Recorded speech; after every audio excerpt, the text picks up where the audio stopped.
call up David Westcott. He's going to just briefly mention a couple of, obviously today we had 2 whole sessions on Crown-of-Thorns Starfish control, which is one of the biggest investments in reef health in the Great Barrier Reef. And David's just going to quickly go over a couple of the key outcomes. So essentially I've been asked to reprise for the group some of the key results that have come out of the work that we've been doing up to date. And in particular around CoTS control. Is it effective? Does it work? What's it good for?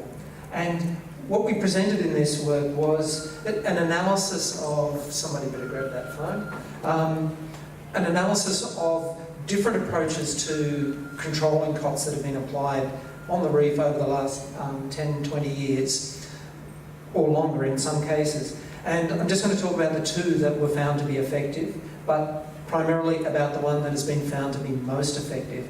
And that is the manual control that is being used by all of the by the tourism operators and under the Gurumpa funded program with AMTO.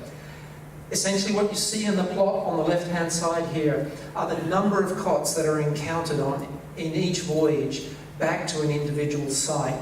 And we're talking about it in terms of voyages because when the control program visits a site, it stays at that site until it reduces the number of animals or number of crown-of-thorns starfish to 0 encountered. That doesn't mean there's no starfish left, it just means there's no starfish left for them to kill, available for them to kill. They go away and those animals that are still there will eventually come out. What you can see in that plot is that the control program is, on the left-hand side here, is total number of crown-of-thorns starfish that are culled in successive voyages to a site. And you can see that it takes about 3 or 4 voyages to pull the median number of starfish down below the ecologically critical threshold of 3 starfish per hectare. And that it takes about it takes a total of about 5 or 6 voyages to bring those numbers right down so that the 75% percentile is about that threshold level.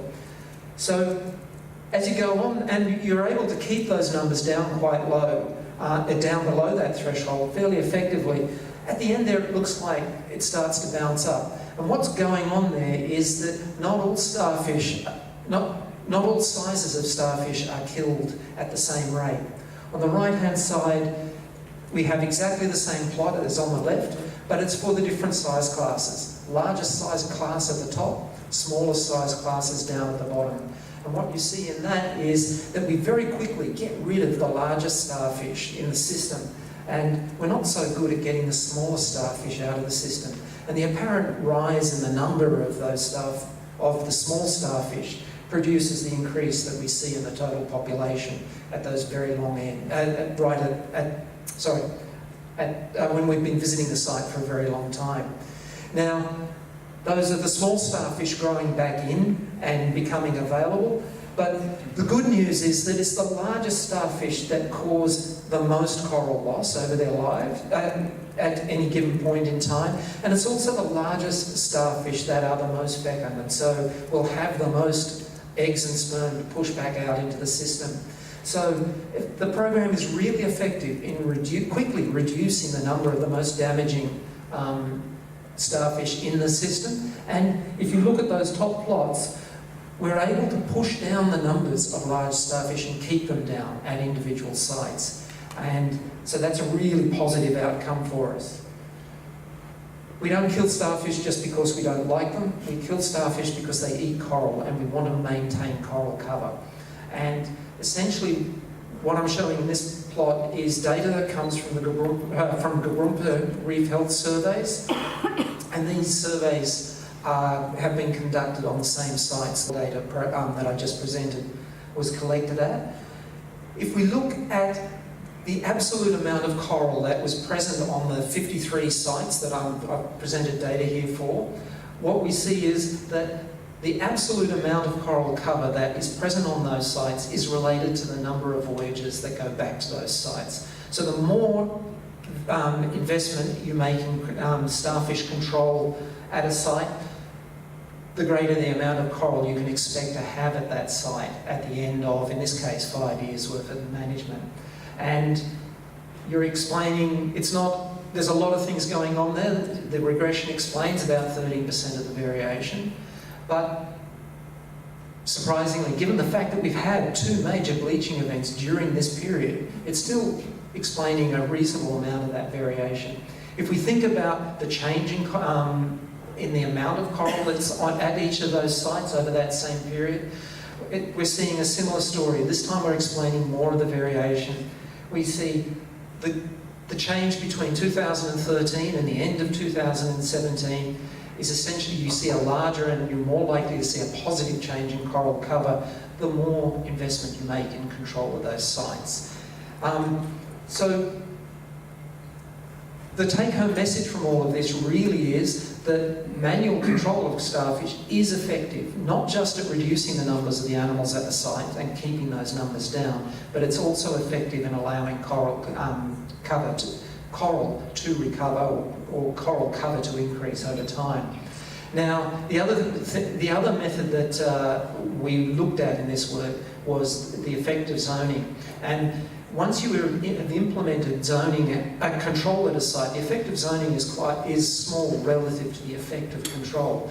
But the strong effect of zoning is that sites that were zoned, were essentially zoned as no-take areas in this study, entered the control program with better coral cover and smaller and fewer crown-of-thorns starfish on the sites. So we have 2 tools, 2 levers that we can pull to manage crown-of-thorns starfish on the GBR, and we need to think very carefully about how we employ those tools.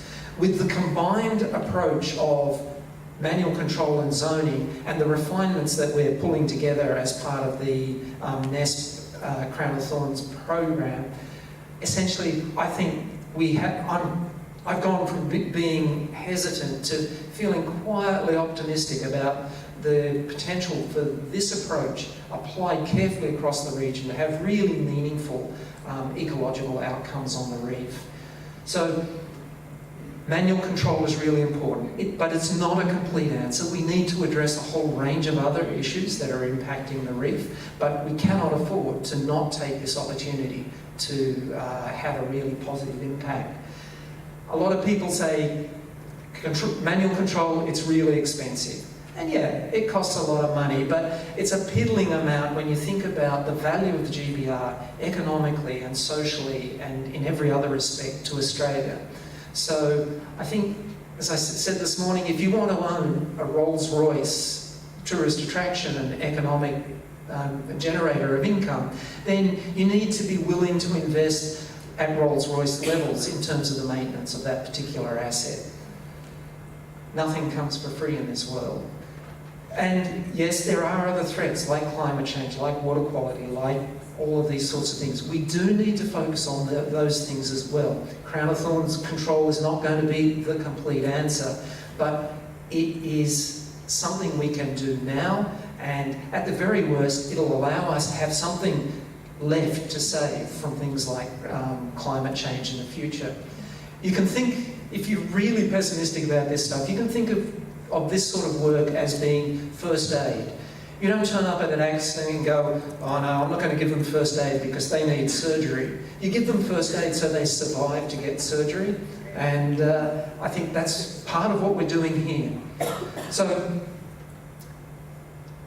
this sort of result and the sort of program that we're pulling together in the NEST work, I think is essentially the template for what we really need, and that is going to be a long-term permanent investment in manual control of crown-of-thorns starfish on the GBR.